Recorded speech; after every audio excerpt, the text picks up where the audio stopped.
سر خانہ کعبہ اگر قبلہ نہیں تھا پہلے جس طرح آپ نے بیان کیا، تو اس کو بنانے کے پیچھے کیا حکمت تھی، اس کی تعمیر کے پیچھے؟ جی، قبلہ بھی بنایا گیا، حج کے لیے ایک جگہ بنائی گئی، مثابۃ للناس بنایا گیا، اللہ کا گھر بنایا گیا، پہلی مسجد بنائی گئی دنیا میں۔ تو اس پہلو سے اس کی یعنی 3 اہمیتیں تھیں۔ ایک یہ کہ یہ اللہ کا گھر ہوگا، یعنی مسجد پہلی، مثابہ للناس ہوگا۔ مثابہ للناس کا مطلب ہے کہ وہ جگہ جہاں پر خدا کی خاطر لوگ آئیں جائیں، اکٹھے ہوں، بیٹھیں، دین سیکھیں اور چلے جائیں۔ اور تیسرا یہ ہے کہ یہ بیت اللہ کی حیثیت، قبلہ کی حیثیت اس کو حاصل ہو جائے۔ اور چوتھی حکمت یہ کہ وہ حج کا مرکز بن جائے۔ تو یہ اس وجہ سے قائم کیا گیا تھا۔ البتہ یہ کہ یہ جو قبلہ کی بحث ہو رہی ہے یہ یہود کی وجہ سے پیدا ہوئی ہے، ورنہ ابراہیم علیہ السلام کے زمانے سے یہ قبلہ ہے، لیکن سفروں میں پابندی نہیں تھی اس کی، کیونکہ وہ پرانے زمانے میں متعین کرنا آسان نہیں تھا۔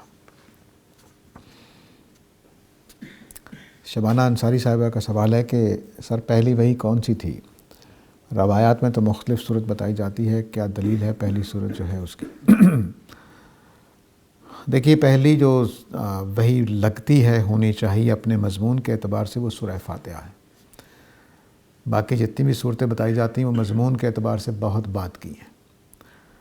تو دلیل ہمارے پاس اب ایک ہی ہے، کیونکہ جب اختلاف ہو گیا کہ پہلی وحی وہ ہے اقرا باسم ربک الذی ہے، سورہ فاتحہ ہے، وہ ہے، تو جب اختلاف ہو گیا تو اب فیصلہ کن ہمارے پاس ایک ہی چیز رہ جاتی ہے، وہ مضمون ہے۔ تو مضمون کے اعتبار سے صرف سورہ فاتحہ ہی ایک ایسی سورہ ہے کہ جس میں کوئی تمہید نہیں ہے، کوئی پہلے سے باتیں نہیں ہیں، بلکہ یوں کہہ لیے کہ پہلی بات وہی لگتی ہے۔ تو لگتا یہی ہے کہ سورہ فاتحہ ہی پہلی سورہ ہونی چاہیے۔ مسز عدنان صاحبہ کا سوال ہے کہ جان بوجھ کر قتل کرنے والے کے لیے سورہ نساء کے مطابق ہمیشہ جہنم ہے، جبکہ روایت کے مطابق 99 کا قاتل جنت میں کیسے چلا گیا اگر وارثوں کی طرف سے بھی معافی نہ ملے؟ کچھ باتیں ہوتی ہیں جو قانونی نہیں ہوتی ہیں، وہ صرف تمثیل کے طور پر بات کو سمجھانے کے لیے ہوتی ہیں کہ توبہ سے مایوسی نہیں ہونی چاہیے، خواہ آپ نے 99 قتل کیے ہوں، یہ ایک اور بات ہے۔ لیکن اس سے یہ نتیجہ نکال لینا کہ 99 قتل کرنے والا جنت میں چلا جائے گا تو اب باقی چیزوں کا کیا بنے گا، وہ نتیجہ نہیں نکالنا چاہیے۔ ہر بات کا ایک محل ہوتا ہے اور اسی محل میں اس کو لینا چاہیے، اسی جس رخ سے بات کہی گئی ہے اسی رخ سے لینا چاہیے اس کو۔ مثلا میں ایک عام طور سے جو ہمارے ہاں طلاق کے چونکہ کیسز بہت ہونے لگ گئے ہیں، تو اس میں ایک روایت پیش کی جاتی ہے کہ احناف کی طرف سے احناف کا خیال یہ ہے کہ ادھر منہ سے طلاق نکلے گی تو ادھر واقع ہو جائے گی۔ ہم قرآن کی روشنی میں مانتے ہیں کہ نہیں، پورے فیصلے سے ارادے سے طلاق دی جائے تب ہوتی ہے، ورنہ نہیں ہوتی۔ تو اب اس کے لیے وہ ایک روایت پیش کرتے ہیں کہ 3 چیزیں ہیں جن میں مذاق بھی سنجیدہ ہے: طلاق، نکاح طلاق اور رجوع۔ ٹھیک ہے، تو یہ قانونی بات نہیں تھی، اس کو قانونی بنا دیا گیا۔ آپ کی نصیحت یہ تھی کہ دیکھو، نکاح طلاق اور رجوع یہ مذاق کی چیزیں نہیں ہیں۔ تو مثال کے طور پر اگر کوئی آدمی مذاق میں اپنی بیوی کو کہہ دے میں نے طلاق دے دی اور وہ سیریس ہو جائے تو یہ مذاق کرنے کا دائرہ نہیں ہے۔ یہ تھی آپ کی بات کی مراد۔ اور قانونی معنی میں لیں تو میں اگر کسی خاتون کو مذاق میں کہہ دوں تو شادی ہو جائے گی؟ نہیں ہوگی۔ تو یہ قانون کی بات ہی نہیں تھی۔ تو کچھ باتیں قانونی ہوتی ہیں، ان کو قانون کے رنگ میں لینا چاہیے، کچھ نصیحت کی ہوتی ہیں، ان کو نصیحت کے رنگ میں لینا چاہیے۔ ایک آدمی کھڑے کھڑے کسی اور کو کہہ دے تو میری بیوی ہو، میں نے نکاح کر لیا، تو ہو جائے گا؟ نہیں، سوچا سمجھا فیصلہ ہوتا ہے، اس میں پورے وقار اور پوری ساری چیزیں سامنے رکھی جاتی ہیں۔ تو ایسا ہی یہ روایت بھی ہے کہ اس میں جو 99 قتل کیے گئے ہیں وہ اس بات کو سمجھانے کے لیے کہ خدا کے گھر سے مایوس نہیں ہونا چاہیے۔ یہ مطلب نہیں ہے کہ وہ جنت میں چلا گیا ہے تو اب سارے قانون توڑ کر چلا گیا ہے، یہ مطلب نہیں ہے۔ اور یہ بھی یاد رکھیے کہ بعض اوقات چونکہ روایت کرنے والے جو ہوتے ہیں راوی، وہ باتوں میں کچھ اضافے اور کمی بھی کر دیتے ہیں۔ ہو سکتا ہے کہ بات اتنی ہی کہی گئی ہو کہ 99 قتل کرنے والے کو بھی مایوس نہیں ہونا چاہیے، لیکن وہ واقعہ بنا دیا اس کو کہ پھر وہ جنت میں چلا گیا۔ انہی کا سوال ہے مسز عدنان صاحبہ کا کہ رجب کے مہینے کے بارے میں بھی کچھ معلومات دیں، بہت شکریہ۔ رجب جو ہے یہ دراصل حرام مہینوں میں آتا ہے۔ اللہ کے دین میں خانہ کعبہ کے حوالے سے 4 مہینے حرام قرار دیے گئے ہیں۔ یہ ایک حج کے لیے 3 مہینے ہیں، حج کا مہینہ، حج سے پہلا مہینہ اور حج کے بعد والا مہینہ، یہ حج کے لیے حرام قرار دیے گئے۔ پرانے زمانے میں ان تینوں مہینوں میں، چاروں کہنا چاہیے، چاروں مہینوں میں رجب کا تھا وہ عمرے کے لیے مقرر کیا گیا تھا، کیونکہ عمرے میں آپ کا سفر تھوڑا ہوتا ہے، حج میں آپ کو قیام کرنا ہوتا ہے، کچھ دنوں کے لیے رہنا ہوتا ہے، تو وہ زیادہ لمبا ٹائم دے تاکہ لوگ زیادہ پہلے آنا شروع ہو جائیں جو دور دور سے آ رہے ہیں، اور پھر آرام سے واپس جا سکتے ہیں۔ اس لیے 3 مہینے رکھا گیا تھا، اور رجب عمرے کے لیے 1 مہینہ رکھا گیا تھا۔ اس میں پورے عرب میں کرفیو لگ جاتا تھا کہ کوئی کسی آدمی کو نہیں مارے گا، کوئی چوری نہیں ہوگی، کوئی قتل نہیں ہوگا، کوئی ڈاکہ نہیں ہوگا، کوئی غارت گری نہیں ہوگی، اتنی خدا کی طرف سے یہ۔ اور اس میں عجیب و غریب بات ہے کہ بدماش اور گنڈے اور ڈاکو بھی احتیاط کرتے تھے تاکہ حاجی آرام سے آئیں، پرامن طریقے سے یہاں حج کریں اور واپس چلے جائیں۔ اگر آپ سلمان فارسی کا داستان حیات پڑھیں تو وہ حرام مہینوں کے علاوہ عرب میں داخل ہوئے، پکڑ کے غلام بنا لیے گئے۔ اگر وہ حرام مہینوں میں کہیں پہنچتے تو کچھ بھی نہیں ہونا تھا۔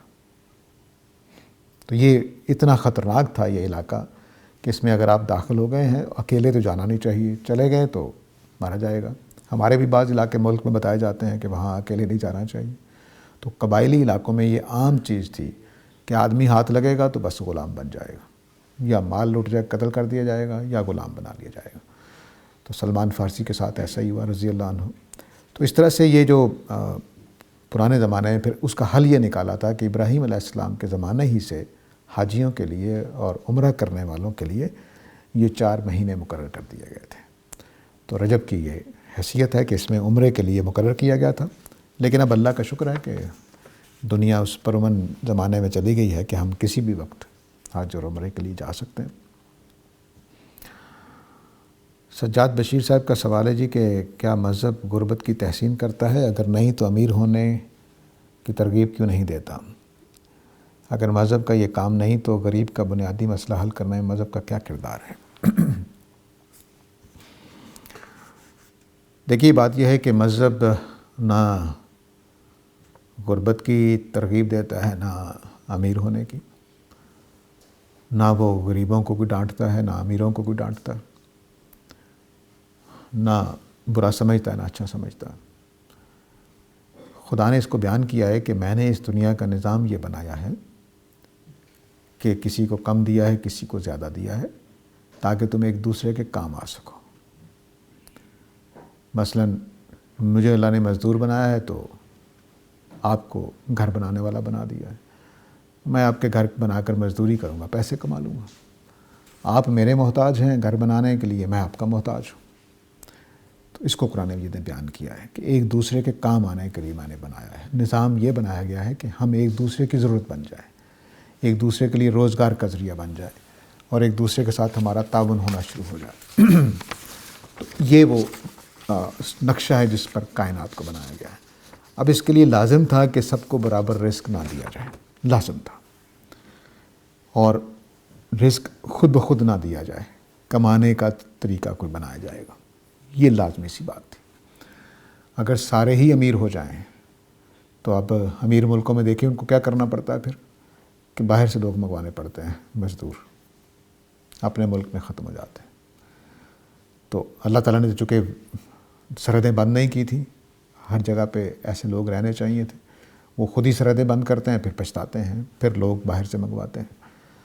تو یہ نظام ہے کہ اس دنیا میں غریب اور امیر رہیں گے، یہ خدا کی لکھی ہوئی تقدیر ہے، اس میں کوئی فرق نہیں پڑتا کہ برابر کر دی جائے، یہ نہیں اللہ تعالیٰ کرتے۔ ہاں، اللہ تعالیٰ نے اس کے لیے جو نظام بنایا تھا وہ یہ تھا کہ ہم بہتر سے بہتر ہوتے چلے جائیں، اور ہمارے مزدور بھی اچھے خاصے کھاتے پیتے ہوں، لیکن مزدور ہی ہوگا، مزدور ہوگا لیکن وہ اچھے آرام سے زندگی گزار رہا ہوگا۔ وہ کاریگر ہوگا، آرام کی زندگی گزار رہا ہوگا کہ اس کی تنخواہ اچھی ہوگی، اس کا مزدوری اچھی ہوگی۔ لیکن وہ ہمارے ہاں چونکہ ظلم وجود میں آ جاتا ہے، خاص طور سے جو جدید جتنے بھی نظام ٹرائی کیے دنیا نے وہ کمیونزم کا ہو، سوشلزم کا ہو یا کیپٹلزم ہو، تو یہ بینکنگ کا نظام جو ہے اس کے ذریعے سے پھر ظلم وجود میں آنے لگ جاتا ہے۔ ابھی آپ دیکھیے کہ پوری دنیا کس وبال سے گزر رہی ہے، یعنی معیشت ہر جگہ ہی برباد ہو رہی ہے، چیزیں بہت مہنگی ہوتی چلی جا رہی ہیں، قابو میں نہیں آ رہی۔ تو اس کی وجہ یہی نظام ہے ہمارے جو غیر فطری طریقے ہم کنٹرول کرتے ہیں۔ انسان جب کنٹرول کرتے ہیں تو وہ نقص کر دیتے ہیں پیدا۔ تو اس لیے اللہ تعالیٰ نے یہ طریقہ رکھا تھا کہ ہم ایک دوسرے کے مددگار بنیں، ایک دوسرے کے حقوق کی تحفظ کرنے والے بنیں۔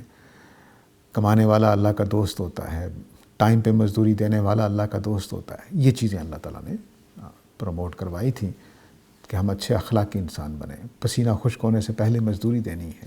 یہ ساری باتیں کیوں تھیں؟ تاکہ اس فرق کے ساتھ جو اللہ نے رکھا ہے دنیا کا نظام بھی چلتا رہے اور ظلم بھی وجود میں نہ آئے، لیکن ہم ایسا کرتے ہیں۔ تو اب رہ گیا اللہ تعالیٰ کیا کرتے ہیں۔ دیکھیے آپ ایک غلام کی حیثیت سے زندگی گزار جائیں اور اللہ کے شاکر رہیں تو جو آپ کو جنت ملے گی فرعون دیکھتا رہ جائے گا۔ تو وہ بھی ایک پیچھے، یہ ساری دنیا کا نقشہ آخرت کے پہلو سے بنایا گیا ہے، یہاں رہنے کے لیے نہیں بنایا گیا۔ اس لیے اگر یہاں کسی کا مسئلہ حل نہیں ہوتا تو کوئی گھبرانے کی بات نہیں ہے۔ اگر تقوی پر قائم رہا ہے تو انشاءاللہ آگے یہ آپ کہہ سکتے ہیں کہ یہ ادار وعدہ ہے، تو سارے وعدے ادار ہی ہوتے ہیں۔ جب آپ کی ماں آپ کو کہہ رہی ہوتی ہے پڑھ لکھ لو، کھیلنا چھوڑو، پڑھو جا کر، اچھا مستقبل ہوگا، تو یہ وعدہ ہی ہوتا ہے، اور کیا ہوتا ہے، ادار ہی ہوتا ہے۔ دبراق چینل والوں کے یہاں کوئی ہے ہال میں سوال؟ جی سر، ہم دیکھتے ہیں کہ جیسے جیسے انسان اپنی پریکٹیکل لائف کی طرف بڑھ رہا ہوتا ہے تو کچھ ذمہ داریاں اس کو نظر آنا شروع ہو جاتی ہیں، اور اس کے ساتھ ساتھ جیسے جیسے وہ ذمہ داریوں کی طرف بڑھ رہا ہوتا ہے ویسے ویسے اپنے والدین کو بھی دیکھتا ہے کہ وہ بھی اب اپنی توانائیاں کھو رہے ہیں، بڑھاپے میں جا رہے ہیں۔ تو اس سے پھر جو احساس ذمہ داری ہے وہ احساس بڑی شدت اختیار کر جاتا ہے، اور ساتھ ہی والدین کی توانائیاں ان کو کھوتے دیکھنا اور ان کا بڑھاپا ان پہ آتے دیکھنا بہت زیادہ انسان کو کمزوری کی طرف ہی چیز لے کر جا رہی ہوتی ہے۔ ایک طرف بڑھاپا بھی دیکھ رہے ہیں پیرنٹس کا، دوسری طرف ذمہ داریاں بھی آ رہی ہیں، اور انسان کمزور بھی پڑتا چلا جا رہا ہے جذباتی لحاظ سے۔ ایسے حالات میں پھر کیسے چیزوں کو ان سے نمٹنا چاہیے؟ اصل میں جو فطری نظام ہے وہ یہ ہے کہ ایک نسل جا رہی ہے دوسری آ رہی ہے، فطری نظام یہی ہے اس دنیا کا۔ تو جیسے ہی والدین بوڑھے ہونے لگیں تو آپ کے اوپر صرف یہ ذمہ داری نہیں ہے کہ آپ نے اپنے لیے کمانا ہے، بچوں کے لیے کمانا ہے، بلکہ والدین کی خدمت بھی سامنے ہے۔ تو یہ آپ کا امتحان ہے، اس کو امتحان کے طور پر لیں اور کمر کس لیں اپنی کہ معاملہ کس طرح بڑھ رہا ہے۔ اب رہ گئی یہ کہ کرنا کیسے ہے۔ اس کے لیے دو ہی راستے ہیں، ایک یہ کہ آپ اپنے اندر صبر اور استقامت پیدا کریں گے، اور دوسرا یہ ہے کہ زندگی گزارنے کی جو تیاریاں ہوتی ہیں، کوئی پڑھنا ہے، کوئی ہنر سیکھنا ہے، کوئی اس طرح کی چیزیں یہ کرنی پڑیں گی۔ صبر و استقامت کے لیے پھر ایک ہی جگہ رہ جاتی ہے اور وہ دین ہے، کیونکہ اگر آپ کو کائنات نے اندھے بہرے قانون کے تحت پیدا کر دیا ہے تو پھر والدین کی کوئی حیثیت نہیں ہے، وہ بھی جانور ہیں، آپ بھی جانور ہیں۔ لیکن اگر آپ والدین کی خدمت کرنے کا جذبہ رکھتے ہیں تو سمجھیے کہ آپ کے اندر کچھ دین کی رمق موجود ہے۔ تو اس کے لیے پھر آپ کو دین کے اعتبار سے دیکھنا پڑتا ہے۔ والدین کی خدمت جو ہے وہ بڑے اجروں میں رکھا گیا ہے۔ کسی کے لیے اللہ تعالیٰ نے شکر کا لفظ استعمال نہیں کیا، اپنے لیے کیا ہے اور والدین کے لیے کیا ہے۔ یہ عجیب و غریب بات ہے، بالکل شکر کے معاملے میں اپنے ساتھ شامل کیا ہے، عبادت میں تو نہیں کیا لیکن شکر کے معاملے میں کیا ہے۔ تو اس کا مطلب ہے کہ ان کا بڑا مقام ہے، اس لیے کہ وہ اللہ تعالیٰ خالق ہیں اور والدین تخلیق کے عمل میں اللہ کے ساتھ مدد کرتے ہیں۔ تو اس لیے وہ اس عمل میں چونکہ تخلیق کے عمل میں شریک ہیں وہ، تو اس لیے ان کا ایک مقام بلند پیدا ہو جاتا ہے۔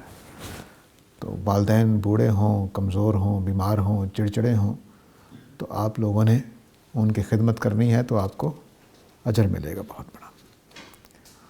اسی کے آگے فالو ہے جی.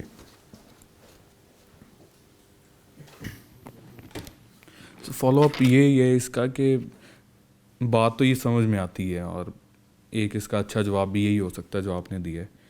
وہ سمجھ میں بھی آتا ہے کہ اسی کو فالو کرنا پڑے گا, جیسے تیسے بھی کرنا ہے.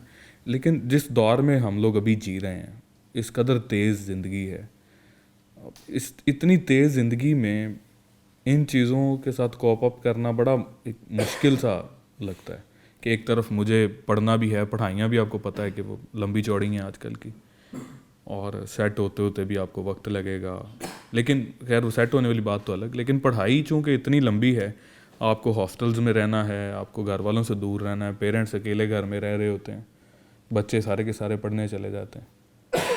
ان حالات میں پھر پیرنٹس کو کیا کرنا ہے اور بچوں کو پھر کس طرح سے اپنے آپ کو ایموشنلی مضبوط رکھنا ہے؟ دیکھیے 2 صورتیں اس میں ہو سکتی ہیں. ایک یہ کہ والدین بالکل ہی کام کے قابل نہیں رہے تو پھر تو پڑھائی چھوڑنی پڑے گی, یا کوئی ایسا ذریعہ ہے جس پر انحصار کی جا سکتا تو اس کو تلاش کرنا پڑے گا. لیکن اگر والدین اچھے حالات میں ہیں, تندرست ہیں, ٹھیک ٹھاک ہیں, تو پھر آپ اپنی پڑھائی مکمل کر لیں, انشاءاللہ اللہ تعالیٰ اس میں توفیق دے. لیکن یہ صورت نہیں ہونی چاہیے کہ والدین اپنی جگہ پہ محرومیوں کا شکار ہوں اور آپ اپنے مشن میں لگے ہوئے ہوں, بس یہاں پہ آ کے رکاوٹ ہوگی. البتہ انہوں نے اپنی مرضی سے آپ کو بھیجا ہے تو پھر آپ کے لیے گناہ گاری کا معاملہ تو نہیں ہوگا. لیکن یہ کہ اگر آپ خود زبردستی آئے ہوئے ہیں, وہ چاہتے ہیں کہ آپ ان کے ساتھ رہیں, تو پھر گناہ گاری والا معاملہ ہو جائے گا. تو بہرحال یہ زندگی پہلے اور طرح سے مشکل تھی, اب اور طرح سے مشکل ہے. وہ زمانے کی مشکلیں اور طرح کی تھیں, ہمارے زمانے کی مشکلیں اور طرح کی ہیں, لیکن بہرحال اللہ تعالیٰ نے ہر ایک کے لیے راستے رکھے ہوئے ہیں. تو بس والدین کو دکھی نہ کریں, ان کے لیے تکلیف کا باعث نہ بنیں, لیکن اپنی پڑھائی, اپنے کچھ مستقبل کی بہتری کے لیے جدوجہد جاری رکھ سکتے ہیں, کوئی ایسا مسئلہ نہیں ہے.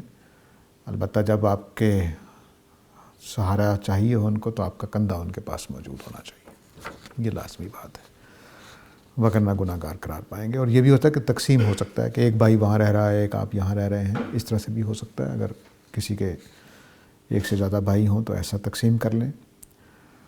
لیکن بہرحال والدین کو اس حالت میں ہرگز نہیں چھوڑنا چاہیے کہ وہ محتاج ہوں آپ کے اور آپ موجود نہ ہوں.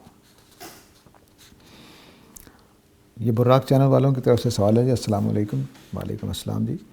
اللہ نے یہ پہلے سے ہی لکھا ہے انسان کیا رزق کھائے گا, کس وقت کھائے گا, کہاں سے کھائے گا, مطلب وقت, رزق کی شکل, روٹی وغیرہ کی صورت میں.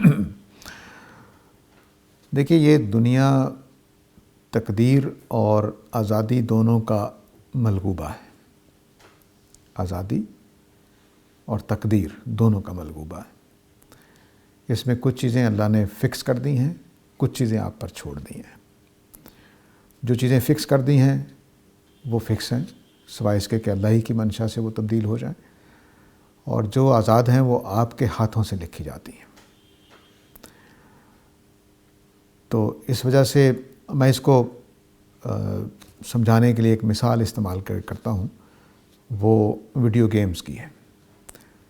ویڈیو گیمز میں ہر چیز لکھی ہوئی ہوتی ہے ایک انسان کی, کہ مثلاً وہ جو لڑائی والی گیم ہوتی ہے اس میں لکھا ہوتا ہے کہ اگر اس کو 3 مکے پڑیں گے تو یہ مر جائے گا. جو کھلاڑی کھیلنے والا, اس کا جو بھی وہاں پہ پکچر کھیل رہی ہوتی ہے, کرسر جس کو کہتے ہیں, تو کرسر کو اگر 3 مکے پڑیں گے دشمن کے تو یہ مر جائے گا. اب آپ کھیلنے جائیں گے تو ہو سکتا ہے اب ماہر ہوں تو ساری کی ساری سٹیجز پار کر جائیں. میرے جیسا نکمہ آدمی کھیلنے جائے گا تو ہوتا ہے کہ پہلی سٹیج پہ مار کھا کے آ جائے. لکھی ہوئی تقدیر ہے, لیکن میرا رزلٹ اور آپ کا رزلٹ مختلف ہے, کیونکہ اس نے جو ہمیں آزادی دی کھیلنے کی, اس میں میری مہارت, میری سمجھداری اور ہوگی, آپ کی اور ہوگی, ان کی اور ہوگی, ان کی اور ہوگی. اس دنیا کی گیم بھی ایسے ہی ہے. اس میں کچھ چیزیں پابندی کی ہیں, اس میں تبدیلی نہیں ہے. مثلا میں نے پاکستان ہی پیدا ہونا تھا, میں نے اپنے والد شہباز خان ہی کے گھر پیدا ہونا تھا, اور مجھے اسی لائن پہ آنا تھا جو پاکستان میں موجود تھی. یہاں کی معیشت کے دھکے کھانے تھے, یہاں کی خوبیوں سے فائدہ اٹھانا تھا. یہ سارا کچھ میری تقدیر میں لکھا ہوا تھا. لیکن اب میں اس لائن میں آ گیا ہوں, تو مثال کے طور پر یہ مذہبی دین کی خدمت کی لائن میں، تو اب میں محنت کتنی کرتا ہوں، کتنا وقت اس پہ لگاتا ہوں، اب یہ میرے اوپر چھوڑ دیا گیا ہے۔ اگر میں محنت کر لوں گا تو زیادہ اچھا، لکھ پڑھ لوں گا تو زیادہ اچھا کام کروں گا اس میدان میں، لیکن اس میں پھر کچھ تقدیریں اللہ نے لکھی ہوئی ہیں۔ کیا اللہ نے مجھے پبلک میں بولنے والا بنایا ہے؟ لگتا نہیں بنایا۔ اور کیا میرے لیے شہرت لکھی ہے؟ لگتا نہیں لکھی، ٹھیک ہے، مثال کے طور پر۔ تو اب وہ جب یہ نہیں لکھا ہوا تو یہ مجھے نہیں ملنا ہے، میں جتنا مرضی کوشش کر لوں۔ تو بولنے کی صلاحیت کیسی ہے، تقدیر میں کیا مقبول ہونا لکھا ہے کہ نہیں لکھا ہے، تقدیر میں گم رہنا لکھا ہے کہ کیا لکھا ہے، یہ اللہ کے فیصلے ہیں۔ تو چنانچہ میں یہ کہا کرتا ہوں کہ کتنے ہی سقراط ہوں گے، کتنے ہی افلاطون ہوں گے جو اپنے گھروں ہی میں فوت ہو گئے، کوئی ان کو جانتا نہیں تھا۔ ہم ایک سقراط سے اور ایک افلاطون سے واقف ہیں، لیکن کتنے ہی موچی ہوں گے جن کے گھر میں سقراط پیدا ہوئے ہوں گے لیکن وہ جوتیاں گانٹتے ہوئے دنیا سے چلے گئے۔ یہ میں اپنے تجربے اور علم کی بنیاد پہ کہہ رہا ہوں کہ یہ اللہ کی لکھی ہوئی تقدیر ہے۔ کتنے ہی نفیس الطبع آدمی جو بڑے بڑے امیر گھرانوں کے لڑکوں کی نفاست ان سے شرمائے، لیکن وہ اپنے لیے جوتا نہیں خرید سکتے، تڑپتے رہتے ہیں کہ میں نے تو اس طرح کا جوتا لینا ہے، میں نے تو یہ کرنا ہے۔ تو یہ دنیا اس طرح سے بنائی گئی ہے، اس میں ہر چیز خدا کی طرف سے لکھی ہوئی ہے۔ اب آپ نے کتنا کھانا ہے لکھا ہوا ہے، لیکن یہ آپ کے عمل سے بھی جڑا ہوا ہے کہ آپ نے، اگر اللہ نے لکھا تھا کہ اگر یہ محنت نہیں کرے گا تو ایک روٹی تو اس کو مل جائے گی یومیہ، محنت کر لے گا تو 10 بھی روٹیاں مل جائیں گی۔ تو وہ اب آپ کی محنت پر، کتنا حصہ آپ کی محنت پر ہے مجھے نہیں معلوم، آپ کو نہیں معلوم، کتنا حصہ تقدیر میں ہے، کچھ چیزیں واضح ہو جاتی ہیں، کچھ معلوم نہیں ہوتی۔ مثلا مجھے نہیں معلوم کہ اس درس کا انجام کیا ہوگا، لیکن ہو سکتا ہے ہم ختم کر لیں قرآن کو، ہو سکتا ہے نہ ختم کر سکے، ہمیں نہیں معلوم۔ تقدیر میں کیا لکھا وہ اللہ تعالیٰ جانتے ہیں، لیکن ہم لگے ہوئے ہیں، ہر ہفتے بیٹھ جاتے ہیں، کچھ نہ کچھ پڑھ لیتے ہیں۔ تو اب میں اگر تیزی سے کس کو کروں تو جلدی ختم کر لوں گا، آہستہ آہستہ لے کر چلوں جس طرح تفصیل سے کر رہا ہوں تو دیر لگے گی۔ اب یہ میرے اوپر ہے کچھ حصہ اس کا، لیکن تب بھی کیا میں تیز پڑھوں اس کو تو اپنی زندگی میں اس کو ختم کر لوں گا؟ نہیں معلوم۔ تو اس طرح سے اللہ نے یہ دنیا ڈیزائن کی ہوئی ہے۔ تو اس لیے یہ بات کہ جیسے آپ دیکھ سکتے ہیں کہ ہم ہندوستانی پاکستانی جو ہیں وہ گندی فضا میں رہتے ہیں، اور ہمارے ہاں خوراک کے اوپر بھی پتہ نہیں کیا کیا تجربات ہوتے رہتے ہیں، دودھ بھی پتہ نہیں کون سا ہم پیتے ہیں۔ تو اس لیے ہماری ایوریج عمر کم ہو گئی ہے۔ جن علاقوں میں فضا اچھی ہے، پولوشن والی نہیں ہے، غذاؤں کے اوپر کنٹرول ہوتا ہے، وہ آپ زہر ایسے استعمال نہیں کر سکتے، یا سادہ صاف غذا ہوتی ہے، تو وہاں کی عمریں لمبی ہوں گی، فطری سی بات ہے۔ اپنے ہی ارد گرد دیکھ لیں کہ جو لوگ اچھا کھانا کھاتے ہیں اور ایکسرسائز کرتے ہیں، ڈھیلے ڈالے نہیں رہتے، تو ان کی صحتیں ہمارے مقابلے میں اچھی ہوتی جو ایسا نہیں کرتے۔ تو یہ اس طرح سے ہر چیز ہے کہ ایک آزادی بھی ہے، ایک آپ کی عمر فکس بھی ہے، لیکن اس فکس عمر میں بھی آپ کو جلدی جانے کا بھی امکان ہے اور دیر سے جانے کا بھی امکان ہے۔ تو وہ آپ کے عمل پر چھوڑ دیا گیا ہے۔ تو ایک دائرہ آزادی کا ہے، ایک دائرہ پابندی کا ہے۔ تو یہ خیال نہ کیجئے کہ جو اس وقت آپ کا رزق ہے بس ساری زندگی وہی رہے گا، نہیں۔ میں نے رکشہ چلانے والوں کو ارب پتی ہوتا دیکھا ہے، سبزی منڈی میں بیٹھنے والوں کو ارب پتی ہوتے دیکھا ہے، اور ارب پتیوں کو کنگال ہوتے دیکھا آنکھوں کے سامنے۔ تو یہ کوئی لازم نہیں ہے۔ شبانہ انصاری صاحبہ کا سوال ہے، کیا گاڑی میں اگر نماز پڑھنی پڑے تو بیٹھے ہوئے اسی سمت نماز پڑھ لیں؟ جس میں کچھ نرمی کی جاتی ہے۔ نبی کریم صلی اللہ علیہ وسلم کا طریقہ یہ تھا کہ نفل نمازوں میں تو آپ اس کا زیادہ نہیں خیال کرتے تھے، لیکن فرض نماز جب پڑھنی ہوتی تھی تو قبلہ رو ہو جاتے رک کر، اور پھر اونٹنی کو کہتے چل پڑے، تو پھر باقی نماز سفر کے ڈائریکشن میں پڑھ لیتے تھے، لیکن آغاز اس طرح سے کرتے تھے۔ تو آپ یہ طریقہ اختیار کر سکتے ہیں۔ اب براق چینل والوں کا سوال ہے، کیا قرآن پاک میں ہے کہ دنیا میں جو کچھ بھی ہو رہا ہے اللہ کے حکم سے ہو رہا ہے، یہاں تک کہ اگر کوئی پتا بھی گرتا ہے تو وہ بھی اللہ کے حکم سے گرتا ہے؟ یہ نہیں کہا گیا کہ حکم سے گرتا ہے، یہ کہا گیا کہ اللہ کے علم میں ہے۔ ان دونوں باتوں کو بھی سمجھ لیجیے. وہ تقدیر کے ساتھ ہی جڑا ہوا سوال ہے آپ کا. دیکھیے اللہ کا علم میں ہونا ایک بات ہے اور اللہ کے حکم سے ہونا ایک دوسری بات ہے. جب اللہ کا حکم ہوگا تو ہر چیز پابند ہو جائے گی, ہر چیز فکس ہو جائے گی, کوئی اس میں تبدیلی نہیں ہو سکتی. مثلا اس وقت میں جو سوال کا جواب دے رہا ہوں آپ کے, وہ اللہ کے حکم سے دے رہا ہوں, تو یہ تو پھر میرا جواب نہ ہوا. میرا پھر قصور بھی کوئی نہیں اگر میں غلطی کرتا ہوں, اور کوئی نیکی بھی نہیں ملنی چاہیے اگر میں اچھا جواب دیتا ہوں. ٹھیک ہے, تو یہ ایسا نہیں ہے کہ میرے ہر لفظ جو نکل رہا ہے میری زبان سے وہ اللہ کے حکم سے نکل رہا ہے, ایسا نہیں. وہ میں نکال رہا ہوں اپنی مرضی سے, لیکن اللہ کو علم تھا پہلے سے کہ ساجد نے کیا بولنا ہے. تو علم ہونا ایک الگ چیز ہے. تو میں ایک جملہ بولا کرتا ہوں, اس کو ایک ایک لفظ پر توجہ دینی ہے تاکہ آپ اس مسئلے کو سمجھ سکیں کہ جو کچھ ہو رہا ہے اس کو اللہ تعالیٰ جانتے ہیں. یہ نہیں ہے کہ جو کچھ اللہ جانتے ہیں وہ ہونا ہے. ٹھیک ہے, اس سے آپ کو تقدیر کو سمجھنا ہے کہ جو کچھ ہونا ہے یا ہو رہا ہے یا ہوگا اس کو اللہ تعالیٰ جانتے ہیں. یہ نہیں ہے بات کہ جو کچھ اللہ تعالیٰ جانتے ہیں وہی ہونا ہے, ایسا نہیں. تو اس سے آپ سمجھ سکتے ہیں کہ اللہ کے علم میں ہونے سے تو اللہ تعالیٰ نے یہ بتایا کہ کوئی پتا بھی گرتا ہے تو میرے علم میں ہوتا ہے. یہ نہیں کہا کہ میری مرضی سے گرتا ہے, یہ نہیں کہا کہ میرے حکم سے گرتا ہے. تو اللہ تعالیٰ کے جو الفاظ ہوتے ہیں وہ نہایت نپے تلے اور چنے ہوئے ہوتے ہیں, ان کا ایک پورا پیغام ہوتا ہے. اس طرح دیکھیے اللہ تعالیٰ نے ایک چونکہ تقدیر کی دنیا ہے تو اللہ تعالیٰ نے کہیں نہیں یہ کہا کہ میں تمہارے عمل کا ثواب دیتا ہوں, کہا ہے تمہاری کوشش کا ثواب دیتا ہوں. لیس للانسان الا ما سعی. اب جب قانون بیان کیا ہے تو کوشش کا بیان کیا ہے, جب خوشخبری دی ہے تو عمل کی دی ہے.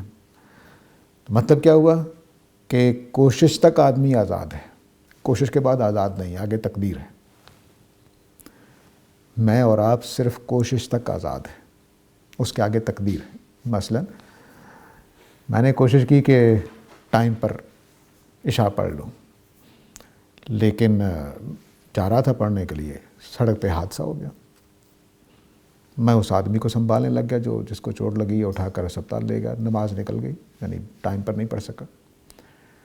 تب اللہ تعالیٰ نے کیا کیا کہ اس کو پتا تھا کہ اس نے نماز, میری کوشش تھی کہ میں ٹائم پر پڑھوں, مجھے ثواب مل جائے گا.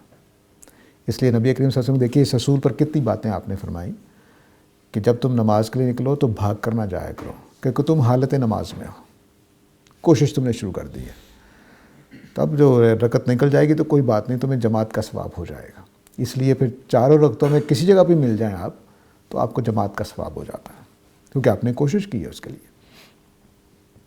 اس طرح دیکھیے کہ صلح حدیبیہ کے موقع پر عمرے کے لیے نکلے تو قرآن کہتا ہے کہ جہاں گر جاؤ وہاں قربانی کر دو. کوشش آپ نے کر دی ہے, عمرے کا ثواب ہو گیا, حالانکہ آپ خانہ کعبہ پہنچے ہی نہیں ہیں. تو اصول کیا ہے؟ اصول یہ ہے کہ پتہ نہیں عمرے کے لیے نکلیں گے تو پہنچیں گے کہ نہیں پہنچیں گے, عمرہ کر سکیں گے کہ نہیں کر سکیں گے, لیکن جیسے ہی آپ نے کوشش شروع کر دی اجر لکھا گیا. اب اس کو ایک سنگین مثال میں دیکھیے کہ میں نے, اللہ تعالیٰ مجھے معاف کرے, کسی کو قتل کرنے کا پروگرام بنایا. اب آپ کا نام نہیں لے سکتا, ناراض نہ ہو جائیں آپ. تو قتل کرنے کا پروگرام بنایا تو میں نے بندوق لے لی, گولی بھی ڈال لی, اس گھر سے سائیکل پر نکل بھی گیا اور اس کو فائر بھی کر دیا. میں نے کوشش پوری کر دی ہے, قاتل لکھا جاؤں گا. وہ بچ گیا, اس کی قسمت, وہ لکھی ہوئی تقدیر ہے. تو اس طرح سے جو تقدیر ہے وہ ہماری کوشش سے بات شروع ہوتی ہے. میرا عمل وجود میں آئے گا کہ نہیں آئے گا, یہ وہ کوشش کی کامیابی اور ناکامی اللہ کے ہاتھ میں ہے. کوشش میرے ہاتھ میں کوشش تک آزاد ہوں بس. اس لیے اللہ تعالیٰ جب قانون بیان کرتے ہیں تو کہتے ہیں تمہاری کوشش کا اجر ملے گا. یہاں بھی قانون بیان کیا ہے الا ما سعی میں بھی, اور وہاں بھی قانون بیان کیا ہے جس نے آخرت کے لیے ارادہ کیا وَسَعَىٰ سَعْیَہَا, اور اس کے شان کے مطابق کوشش کی تو میں اجر دوں گا اس کو. یہ ہے قانون.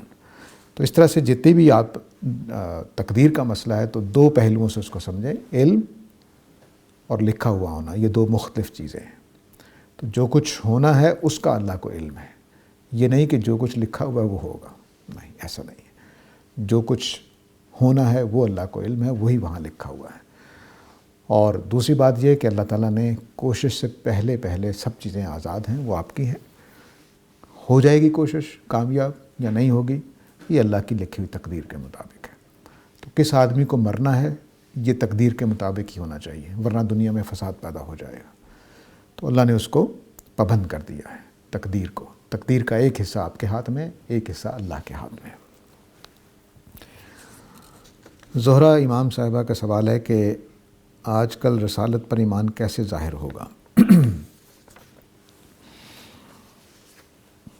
جو میں سوال سمجھ سکا ہوں آپ کے مختصر فصیح و بلیغ جملے سے، وہ یہ ہے کہ شاید ماننا کیسے ہوگا.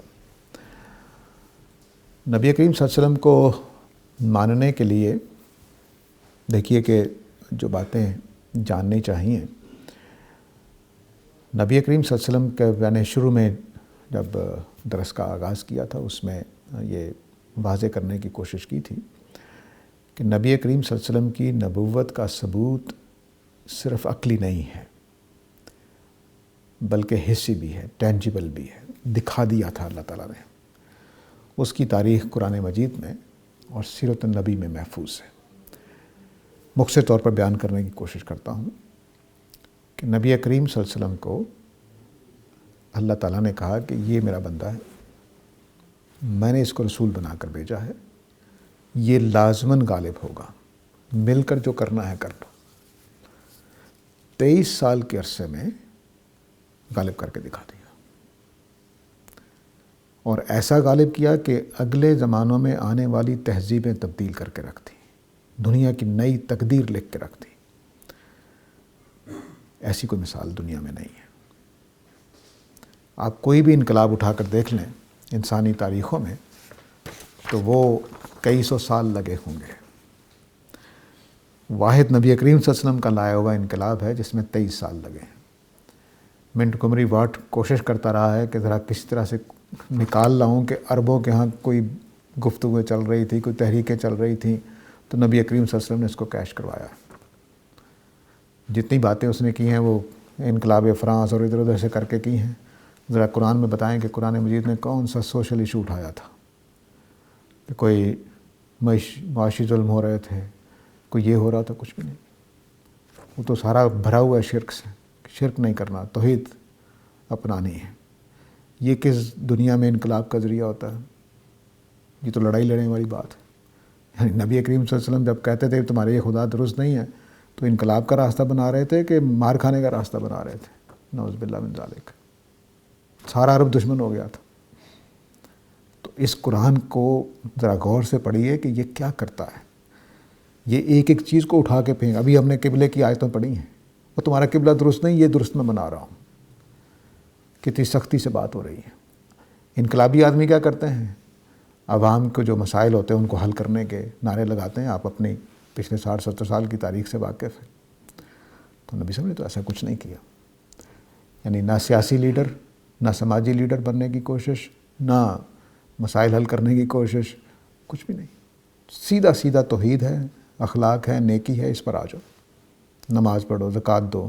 یہ انقلاب کے کون سے راستے ہیں؟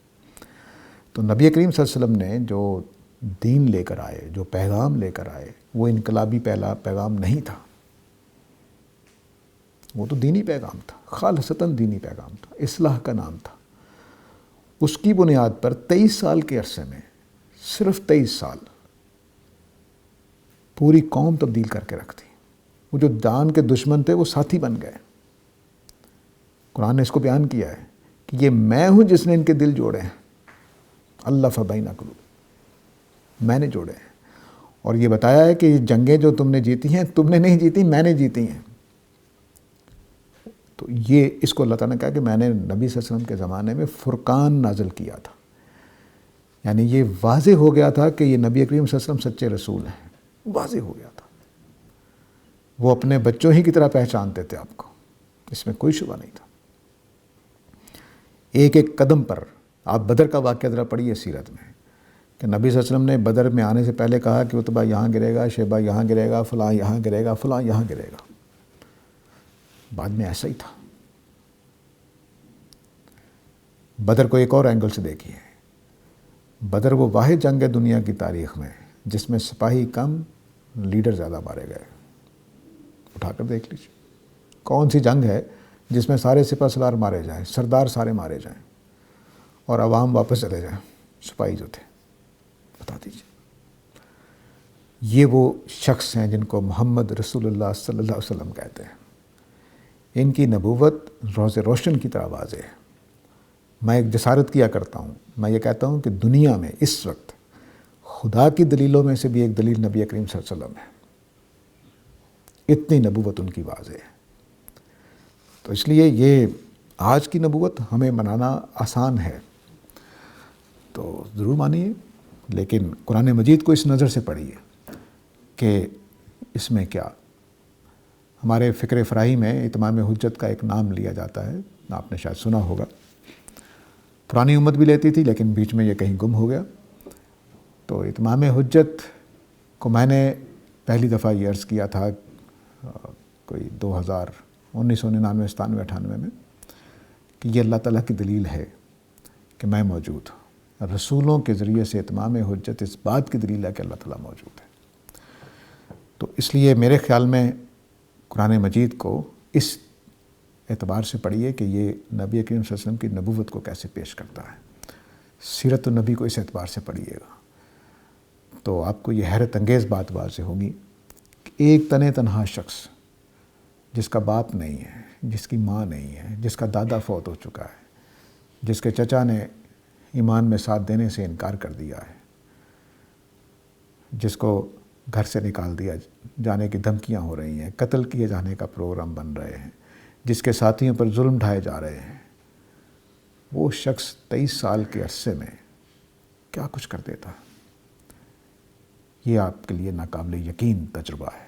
انسانی تاریخوں میں کوئی انسانی تاریخ میں ایک مثال بھی نہیں ہے. یہ سیدھا جو اللہ تعالیٰ کہہ رہے ہیں نا کہ میں نے کیا ہے, وہی اس کی مداخلت ہے. اللہ تعالیٰ کر رہے تھے سارا کچھ. وہاں ایسا تھا ہی نہیں کہ نبی صلی اللہ علیہ وسلم کوئی کوشش کر رہے ہیں تو کامیاب ہو رہی ہے. نہیں, ایسا نہیں تھا. صرف ایک شرط تھی کہ قریش مکہ ہی مان لیتے کہ نہیں, اگر وہ لے آئیں گے تو ہو جائے گا, ورنہ اللہ تعالیٰ نے اٹھا لینا تھا. تو رسول کریم صلی اللہ علیہ وسلم اللہ کے آیات میں سے ایک آیت ہے. یہ لوگ اپنے لیے علماء کے لیے بول لیتے ہیں, یہ صرف نبی کریم صلی اللہ علیہ وسلم کے لیے نشانی ہے. وہی علامہ اقبال نے بھی اس کو بیان کیا ہے, آیا کائنات کا معنی یہ دیر یاب تو, اس کائنات کی نشانی کا ایک ایسا معنی جو بعد میں کہیں دریافت ہوا ہے, یعنی سارے انبیاء کے بعد. تو یہ وہ نبی کریم صلی اللہ علیہ وسلم کا مقام ہے. نبوت نبی صلی اللہ علیہ وسلم کی کوئی اندھیرے میں تھوڑی ہے, روز روشن کی طرح واضح ہے. محمد کلیم صاحب کا سوال ہے جی کہ السلام علیکم. جی وعلیکم السلام. اللہ کی کتاب کی آیتوں کے مطابق عورتوں اور مردوں کو حیض کے وقت ایک دوسرے سے الگ رہنے کا حکم ہے اور طلاق دیتے وقت عدت کے وقت کو مد نظر رکھتے ہوئے کا حکم ہے. میرا سوال یہ ہے کہ حیض کی حالت میں عورت اللہ کی کتاب کو ہاتھ میں لے کر پڑھ سکتی ہے, اور کیا نماز اور اللہ کے گھر کعبہ کا طواف کر سکتی ہے؟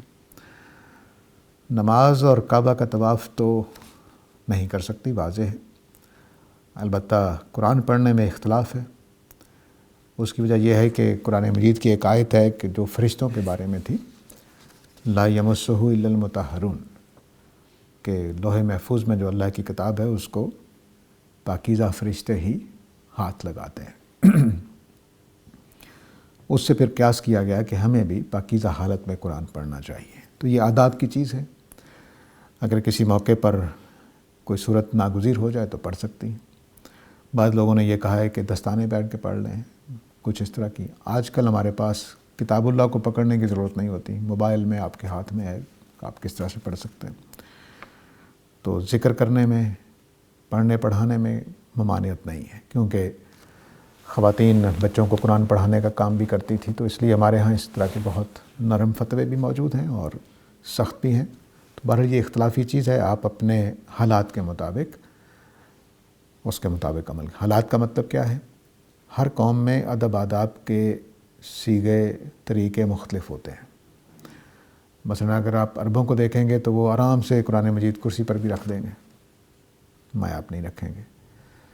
بلکہ ہمارے ہاں یہ اہتمام ہے المورد میں کہ ہم قرآن مجید اپنی کتابوں کے اوپر رکھتے ہیں، سوائے اس کے کئی شیلف میں لگی ہیں وہ ایک الگ بات ہے، لیکن کتابیں اگر ڈھیر لگانی ہیں تو نیچے قرآن نہیں آئے گا، ہم اوپر رکھتے ہیں اس کو. تو ہمارے ہاں کے یہ آداب ہیں، تو کسی قوم میں یہ نہیں ہوں گے.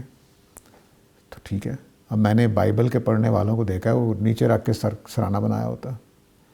تو ہمارے ہی بائبل ہوتی تو ہم ایسا نہ کرتے، یعنی پاکستانیوں کی، تو ہم ایسا نہ کرتے. تو وجہ کیا ہے کہ ہمارے ہاں ادب آداب زیادہ ہے، ہم بہت زیادہ مؤدب قوم ہیں. ابھی تو ہم پنجاب میں رہتے ہیں، یہ اتنی مؤدب قوم نہیں ہے، لیکن بعض جگہوں پہ تو میرے ایک شاگرد تھے، وہ کسی مؤدب گھرانے سے، لکھنؤ وغیرہ کی بیک گراؤنڈ سے تھے. تو جب ملتے تھے تو میری ناف تک جھک جاتے تھے. مجھے بڑی پریشانی ہوتی تھی کہ میں کیا کروں اس کا. تو وہ کہتے تھے کہ بھئی تم روکا نہ کرو. میں ان کو روکتا ہوں، کہتے روکا نہ کرو، کیونکہ یہ ہمارے گھر میں ہم نے سیکھا ہوا ہے. تو نہ اس میں کوئی سمجھیے کہ کوئی دینی جذبہ ہے، کچھ بھی نہیں، بس ہمارے گھر کی طریقہ یہ، ہم اپنے باپ سے بھی ایسے ملتے ہیں، اپنے دوست سے بھی ایسے ملتے ہیں. تو اب یہ اپنے اپنے آداب ہیں. تو مثال کے طور پر میں مسجد میں جاؤں اور ایسا نہ جھکوں اور باپ کے سامنے جھکوں تو اب سوال پیدا ہو جائے گا کہ یہ جھکنا وہاں کیوں نہیں ہوا. تو اس طرح سے پھر جب ہم قرآن کے ساتھ اپنی چیزوں میں ہم ادب کرتے ہیں، والدہ کی طرف پاؤں نہیں کرنا ہے، تو قرآن کی طرف کیسے کر سکتے ہیں؟ تو یہ پھر وہ سارے آداب ہمیں اپنے اپنے کلچر، اپنے اپنے تہذیب کے مطابق کرنے پڑتے ہیں. تو یہ آداب کی چیز ہے، آپ باقی فیصلہ آپ کا ہوگا. ذاکر عزیز صاحب کا سوال ہے کہ پاکستان میں فرقہ واریت بہت زیادہ ہے، اس سے کیسے بچا جائے اور اس میں کمی کے لیے کیا اقدامات کیے جا سکتے ہیں؟ صرف ایک ہی کام ہے، قرآن مجید کو عام کر دیں اور کچھ نہیں چاہیے. البتہ اگر آپ حکومت میں ہیں تو پھر آپ کو مدرسہ اور مسجد کو حکومت کے کنٹرول میں لینا ہوگا. اس کے علاوہ کوئی راستہ نہیں ہے. اگر یہ نہیں کریں گے تو فرقے پیدا ہوتے رہیں گے. پاکستان دیکھیے کہ یہاں پر بریلوی، دیوبندی، اہل حدیث، شیعہ، زکری، پتہ نہیں کتنے کتنے مذاہب ہیں، نام لینا بھی، فہرست بنانا بھی مشکل ہے. وہ سارے اس میں رہتے ہیں، اس کی گلیوں میں کماتے کھاتے ہیں، الیکشن ہوتے ہیں تو ووٹ دیتے ہیں، اس کے سارے کاموں میں میچ جیتے ہیں تو خوش ہوتے ہیں. سب کچھ ہو رہا ہے نا. لیکن مدرسے میں ایسا نہیں ہو سکتا. مدرسے میں یا صرف اہل حدیث ہوں گے یا صرف دیوبندی ہوں گے یا وہ ہوں گے، دوسرے آ کر خوش نہیں ہو سکتے. تو ملکوں کی یہ خوبی ہوتی ہے کہ وہ سارے مسالک کو، سارے مذاہب کو اکٹھا کر لیتے ہیں. آپ اس کو ایک اور مثال سے دیکھیے، پنجاب یونیورسٹی میں دیوبندی، بریلوی، اہل حدیث سارے پڑھ رہے ہوں گے، سوائے اس کے کہ آپ جو وہاں کا جو ہیڈ ہے وہ کچھ اس طرح کا نہ ہو. تو جیسے میرے ساتھیوں، ہم 4-5 لوگ اکٹھے پی ایچ ڈی کرنے گئے، تو ہم نے، میں نام نہیں لے رہا یونیورسٹیز کا، تو اس میں 2 سرکاری بھی تھیں اور 2-3 پرائیویٹ بھی تھیں. تو میں، اظہار صاحب، طالب صاحب، رفیع صاحب اور ایک اور 2 صاحب تھے، انہوں نے اپلائی کیا. ٹیسٹ میں ہم ٹاپ پہ، داخلہ ہمارا جو فیس وغیرہ دینی سب دے دیا ہم نے، انٹرویو میں فیل کر دیا گیا. کچھ اس طرح سے ہوا کہ ہمارے جو پہلے ساتھی گئے تو انہوں نے کہا کہ ان دنوں استاد گرامی ملیشیا میں ہوتے تھے، تو انہوں نے جاتے ہی پہلا سوال پوچھا کہ ملیشیا کے کیا حالات. تو بس اس طرح سے. اب اگر یہ نہ ہو تو وہاں پر، لیکن ویسے آپ دیکھ لی وہاں دیوبندی، بریلوی سارے پڑھ رہے ہوتے ہیں، تو ہمارے ساتھ خاص دشمنی تھی کوئی. ورنہ یہ ہے کہ اس طرح سے ہوتا ہے. تو جو سیکولر جگہ ہوتی ہیں، سیکولر کا مطلب وہ اصطلاح کے معنی میں نہیں، بلکہ مطلب یہ ہے کہ جہاں سارے لوگ اکٹھے بیٹھ کے پڑھ سکیں، وہی جگہ بہتر ہوتی ہیں. تو اس لیے سرکاری تحویل میں لینے کا مطلب یہ ہے مدارس اور مساجد کو، کہ مسلک کی بنیاد پر نہیں ہوں گے، پھر سارے لوگ اس میں پڑھ سکیں گے. تو 2 کام حکومت کے کرنے کے ہیں اور ایک کام میرے اور آپ کے کرنے کا ہے کہ قرآن پڑھائیں. مدارس میں بھی قرآن کی تعلیم لازم کر دی جائے، دورے نہ کیے جائیں صرف، تو کافی حد تک معاملہ ٹھیک ہو جائیں گے. میں ایک تجربہ بتاتا ہوں. ہمارے استاد نے ایک مدرسے والوں سے کہا کہ آپ بدایت المجتہد فقہ کی کتاب پڑھائیں. اہل حدیث مدرسہ تھا، میں ان کا نام نہیں لے رہا تاکہ وہ بات اصولی طور پر بس آپ سمجھیں، کسی پر تبصرہ نہ ہو جائے۔ تو انہوں نے کہا کہ ہم فقہ نہیں پڑھاتے، تو آپ بتائیں، کوئی تجویز کریں کہ فقہ کی کون سی کتاب پڑھائی جائے۔ تو استاد نے کہا کہ بھئی آپ بدایۃ المجتہد پڑھانا شروع کر دیں۔ تو دوسرے تیسرے سبق کے بعد طالب علموں نے استاد سے سوال پوچھنا شروع کر دیا کہ ہم تو حنفیوں کو اور مالکیوں کو باتیں کرتے ہیں کہ وہ حدیثیں نہیں مانتے، یہاں تو سارے مسئلے وہ حدیثوں سے لے رہے ہیں، اختلاف ہو رہا ہے تو حدیث کی بنیاد پر، کچھ ہو رہا ہے تو یہ فضا ہوتی ہے۔ تو ہم چونکہ اپنے ہی مسلک کو پڑھانا ہوتا ہے تو اس لیے دوسرے مسلک سارے گمراہ ہوتے ہیں، لیکن اگر آپ ایسی کتاب پڑھانا شروع کر دیں جس میں سارے مسالک زیر بحث ہوں تو فضا تبدیل ہو جاتی ہے۔ تو بہرحال قرآن مجید کے ساتھ، قرآن مجید فیصلہ کن کتاب مان لینی پڑے گی۔ اگر یہ فیصلہ کرنے والی چیز نہیں ہے تو اختلافات ختم نہیں ہو سکتے، یہ لکھ کر رکھ لیں۔ صرف اللہ کی کتاب ایک ایسی کتاب ہے جو فیصلے کر سکتی ہے۔ زہرا امام صاحبہ کا سوال ہے کہ آخرت پر ایمان کی کیا نشانیاں ہیں؟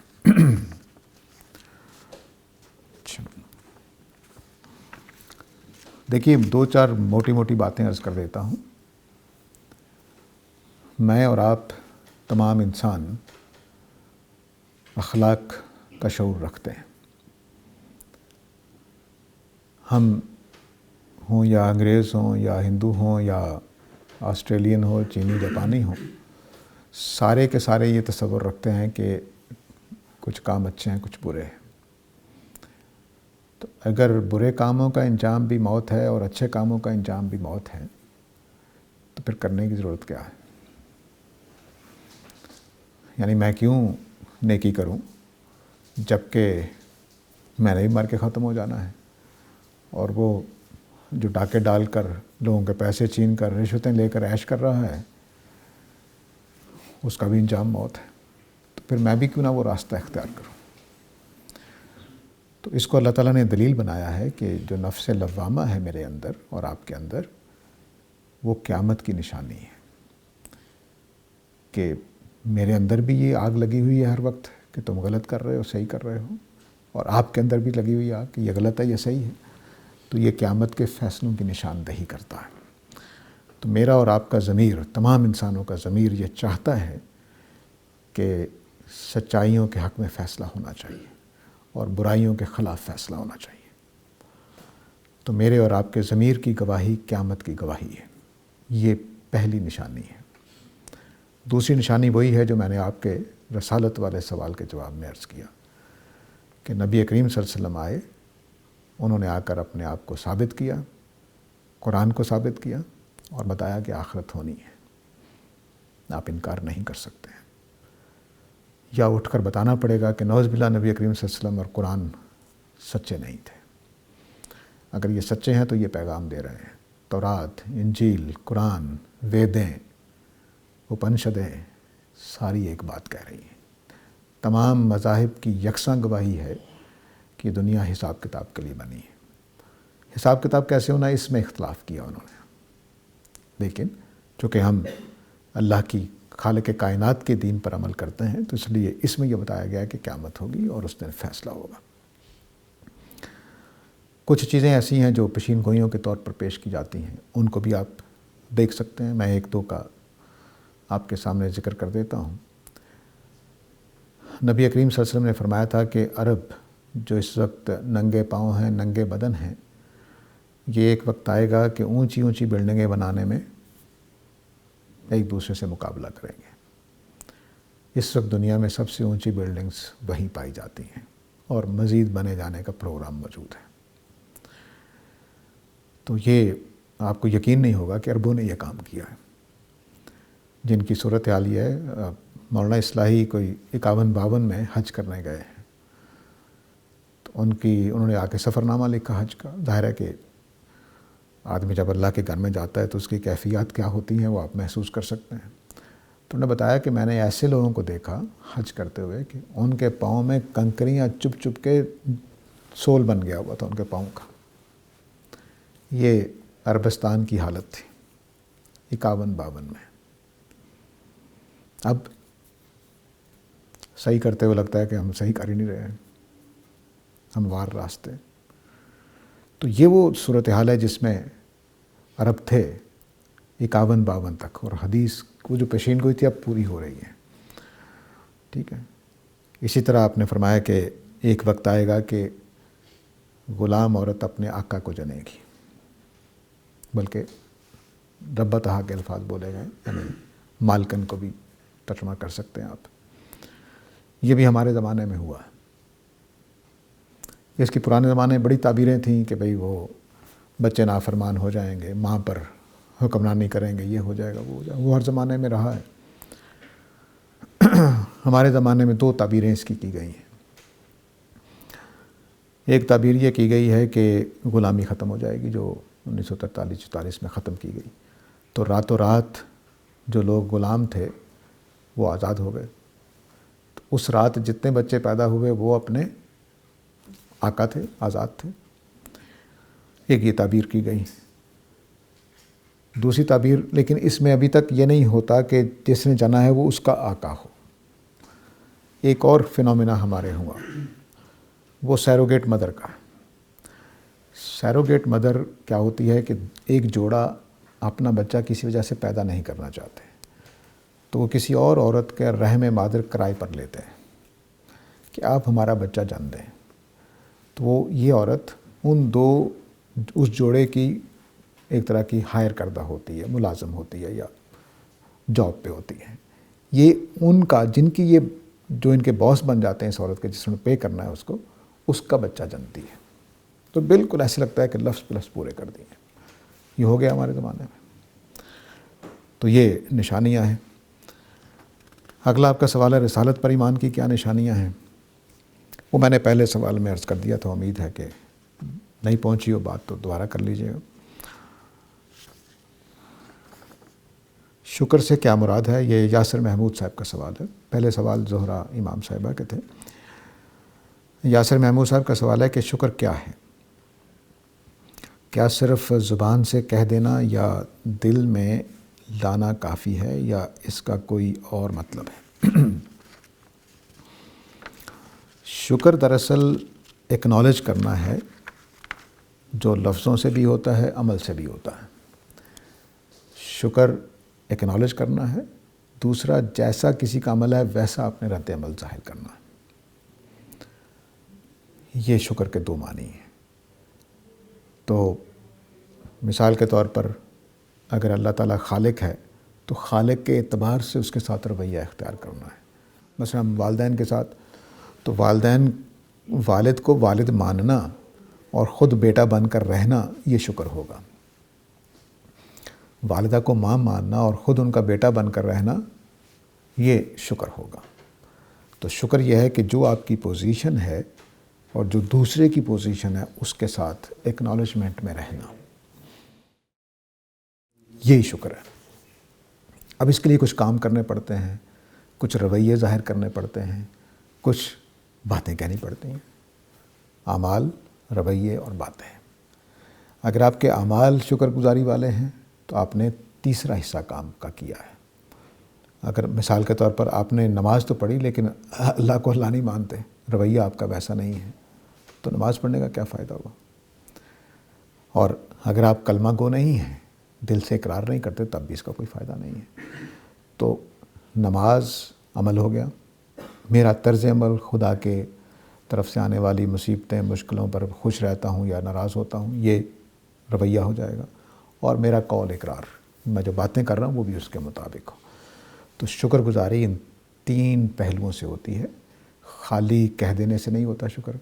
ہاں، بعض اوقات یہ بھی کفایت کرتا ہے. ایسا نہیں کہ کہنے سے ہوتا ہی نہیں ہے، نہیں ہوتا ہے. جیسے آپ نے مجھے تحفہ دے، میں کہوں شکریہ آپ کا، تو شکریہ ادا ہو گیا.